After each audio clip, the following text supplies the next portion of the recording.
You build a house out of bricks, steel, concrete. Yeah, heavy materials. Right. You pour this massive unmovable foundation into the earth. And, well, because that physical structure feels so solid, it is just incredibly tempting to assume the financial value of the house is, just as permanent. A very natural bias. Yes. Exactly. You buy the property, the value just sits there like a rock, and you don't really think about the underlying numbers again until you actually decide to pack up and move. Which is a huge mistake. Right.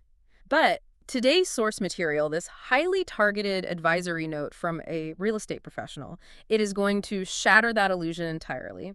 The modern market demands that you stop looking at your house as a static rock and, well, start treating it as a dynamic asset. Absolutely. So welcome in.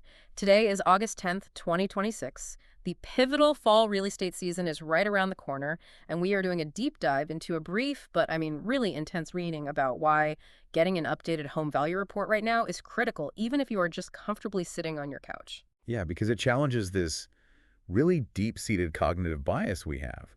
We inherently conflate physical permanence with financial stability. Right, the house isn't moving, so the price isn't moving. Exactly.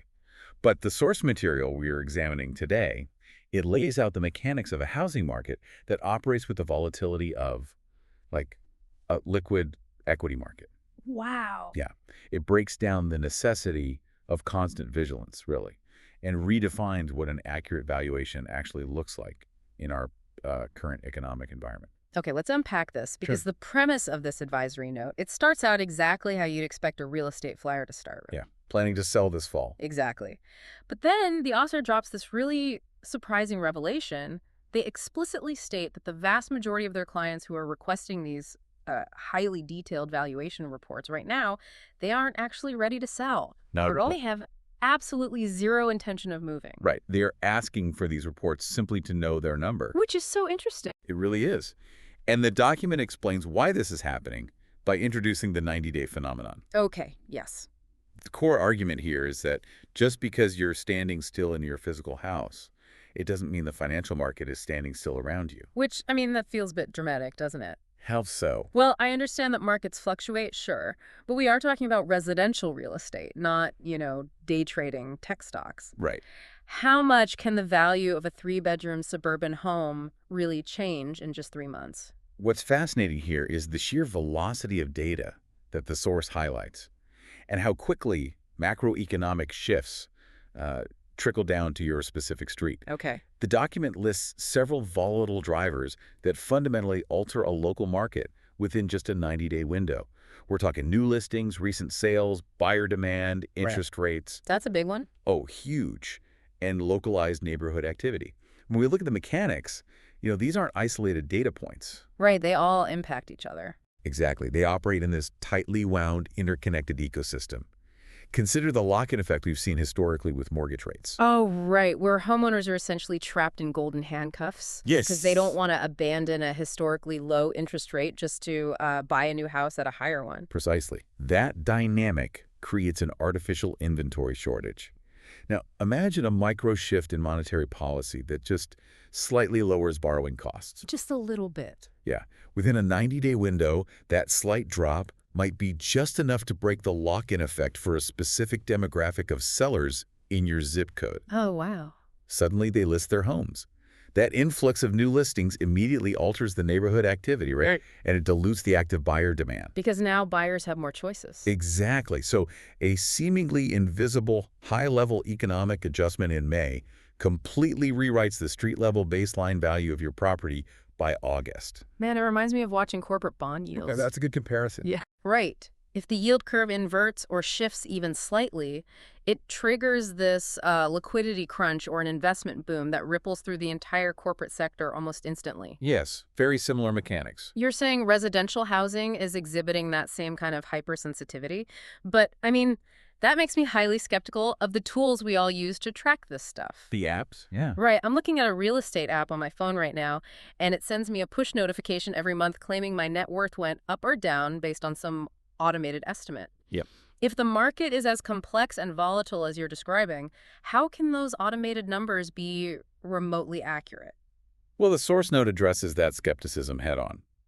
It strongly cautions against relying on what it calls automated online valuations, or really any estimate pulled from several months ago. Okay, why? The failure of these algorithms isn't a lack of computing power, It's a structural flaw in data latency. See, I'm going to push back on that a little bit. Okay, go ahead. Because the machine learning models behind those automated valuations, they are processing millions of data points a second. They aggregate tax records, historical sales, square footage, zip code averages. True. Are you really telling me a local real estate agent with a clipboard walking through my kitchen is generating a more accurate mathematical model than an algorithm backed by billions of dollars of tech infrastructure? I am, because the tech infrastructure is impressive, sure, but it is feeding on lagging indicators. Ah. Lagging All indicators. right. County recorder offices don't operate at high-frequency trading speeds. When a house closes, it can take 30 to 45 days for that deed to be officially recorded Oh, wow. and then synthesized into the public data feeds that these algorithms actually scrape. So there's a huge delay built into the system. Exactly. Furthermore, that closing price was negotiated during the contract phase, right? Which happened 30 to 60 days prior to the closing date. Wait, really? Yeah. So the algorithm is basing my home's value today Yeah. on a negotiation that took place like 3 months ago. Yes. It's mathematically blind to the current 90-day window. It is entirely blind to the present reality.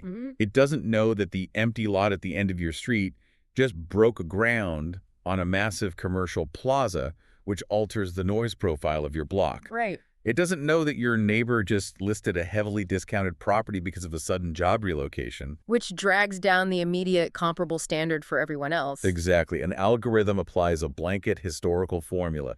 It just cannot interpret the microfluctuations of a localized 90-day cycle. Here's where it gets really interesting. Because of the dangerous set it and forget it mentality so many homeowners have. Oh, yeah. If the algorithm is feeding us data that is essentially a quarter of a year out of date, and we accept that push notification as our financial reality, No? we are building our entire financial plan on fiction. It creates a really dangerous illusion of phantom wealth. Phantom wealth, that's a great term. Homeowners make aggressive assumptions about their net worth, their retirement timelines or their borrowing power. And it's all based on a data point that is fundamentally disconnected from the current active market. Which is terrifying when you consider that a primary residence is the largest concentrated asset most people hold. Absolutely. So if algorithms are trapping us in a cycle of phantom wealth, what is the alternative? The advisory note advocates for a professional home value report, and it breaks down the anatomy of a true valuation. Yes, it does. Instead of relying on a lagging algorithm, it argues for a dynamic, multi-layered profile. The source outlines several key components, 5 pillars, really, that a professional uses to transform that static algorithmic guess into a strategic reality. Okay, let's go through them. It begins with establishing a highly contextualized baseline. Rather than just pulling any recent sale in a 5-mile radius, a professional isolates what similar homes have sold for in the immediate rearview mirror. So they're filtering the data. Right, they're filtering for the nuances an algorithm misses. Like understanding why a specific comparable sold for the price it did. I mean, a human can see that a neighboring house sold for 10% below market value because it was, say, a messy divorce settlement. Or an all-cash deal with massive seller concessions, yeah? Exactly. Whereas the algorithm just sees a low number and drags your home's value down with it. That contextual filtering protects your baseline. But establishing the historical baseline is only the first step. The valuation then immediately pivots to the present battlefield, which is the active market. The competition. Right. Your home's value is heavily dictated by how it compares with the current competition. The active inventory. If you have a solid baseline from a house that sold 2 months ago, that's great. But if 3 identical homes just hit the market on your street today, your leverage is completely diluted. Because the absorption rate in your specific micromarket has shifted. Right. A professional report analyzes that active competition to determine where your property falls in the current hierarchy of available options. It's assessing the current supply side of the equation in real time. And obviously, the other side of that equation is who is actually shopping for those homes. The third pillar. The source talks about understanding what buyers may be willing to pay today. Yes. Buyer sentiment. But how is that actually measured? Because that sounds incredibly abstract. How does a professional quantify buyer willingness better than a machine? Well, this raises an important question about how we interpret market sentiment. Buyer willingness isn't just a psychological concept. It leaves a measurable data trail that algorithms often miss. Like what? A local professional is tracking the velocity of the current market. They're monitoring the volume of showing requests on active listings. They're analyzing how many days homes are sitting pending before closing, Oh, I see. and tracking the frequency of multiple offer scenarios in specific price tiers. So they're reading the leading indicators, not the lagging ones. Exactly. If they see foot traffic at open houses spiking and mortgage applications surging locally, they know buyers might be willing to stretch their budgets higher than the baseline comparables suggest. They are synthesizing the current momentum. And once you understand the baseline, the active competition, and the current buyer sentiment, the valuation report turns actionable. The fourth pillar. Right. It identifies which specific improvements could increase your home's appeal. I love this angle because it treats the home like a product competing for market share. It really is. It's like dressing up for a high-stakes corporate interview versus just showing up in sweatpants. That's a great analogy. It isn't just about your inherent worth. It's about neutralizing the specific objections that today's active buyers have when they look at your current competition. And this is where the algorithmic model completely collapses. A machine cannot walk through your kitchen and identify that your layout is going to be a sticking point for the specific demographic of buyers currently touring homes in your area. Right, an app doesn't know your cabinets are outdated. Exactly. A professional report calculates the return on investment for targeted improvements within the context of the 90-day market. Right, so instead of doing this massive random renovation, the data might show that dropping $2,000 on specific landscaping or minor cosmetic updates perfectly neutralizes a localized buyer objection. Yes. Which could increase the perceived value by $15,000. It is highly strategic capital allocation. Yeah. And when you synthesize all of these elements, the contextualized historical baseline, the active competition, the real-time buyer sentiment, and the actionable improvements, You arrive at the fifth pillar. you arrive at the ultimate calculation, true equity. The bottom line, this isn't the paper wealth generated by a tech company's algorithm.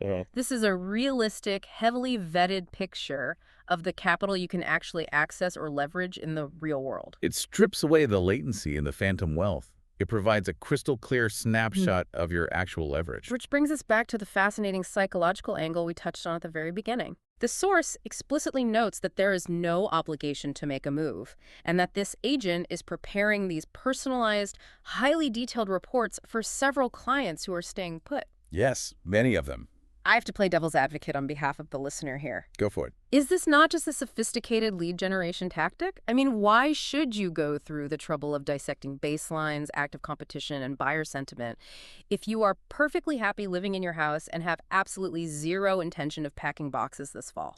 If we connect this to the bigger picture of comprehensive wealth management, the source is really advocating for active financial preparedness. Okay. We casually check our stock portfolios, Yeah. right? Yeah. We rebalance our 401ks. We track our liquid assets closely. Yet we tend to treat real estate as this passive background investment. That's true. Waiting until you actually want to sell to discover your true equity is incredibly risky. Because life doesn't always give you a 90-day runway to plan. Exactly. You might get a sudden executive relocation offer, or face an unexpected medical crisis, or spot a time-sensitive investment opportunity where you need to leverage a home equity line of credit. If you only begin investigating your true valuation during a sudden life change, you are entirely at the mercy of the market conditions at that exact moment. You are reacting from a place of uncertainty. Right. By maintaining a dynamic understanding of your home's value, updating it every season or every 90 days, you replace that uncertainty with strategic power. You know exactly what financial tools are available to you and what your borrowing power actually is, long before you ever need to use it. So what does this all mean? When we peel back the layers of this brief advisory note, it's clearly not just a thinly veiled advertisement to list your house for sale. Not at all. It is a fundamental call to elevate your financial literacy regarding your largest asset. It's a reminder that relying on outdated push notifications and algorithmic guesses is, frankly, a dereliction of duty when managing your personal wealth. It demands a rejection of complacency. The real estate market is a highly reactive living entity. Yeah. It evolves rapidly based on a complex matrix of macroeconomic policy, local inventory, and buyer psychology. You just cannot navigate a dynamic environment with static data. So, whether you are actively prepping your property for the fall market or you are firmly planted in your living room with no plans to ever leave, you have to acknowledge the reality of the 90-day market shift. You really do. You have to ditch the automated estimates that lure you into a false sense of security with phantom wealth. Understanding the deep, interconnected mechanics of your home's true valuation, the five pillars, is what ultimately gives you ultimate control over your planning and your financial trajectory. The source demonstrates how aggressively the market shifts Right. and how easily our baseline assumptions become obsolete. Yeah. It raises a fascinating question for you to consider. If your home's true value can fluctuate so drastically based on unseen neighborhood dynamics and shifting monetary policy over just 90 days, Mm-hmm. how much of your perceived financial security is currently tied up in an emotional attachment to a number that might no longer exist? Wow. That is a brilliant point to end on, a number that might no longer exist. It forces you to realize that while the concrete foundation of your home isn't going anywhere, the financial reality resting on top of it is always fluid. Always. You have to keep your eyes open and demand accurate data. Thank you for joining us on this deep dive into the mechanics of the market today. Keep questioning the numbers, stay curious, and we will catch you on the next deep dive.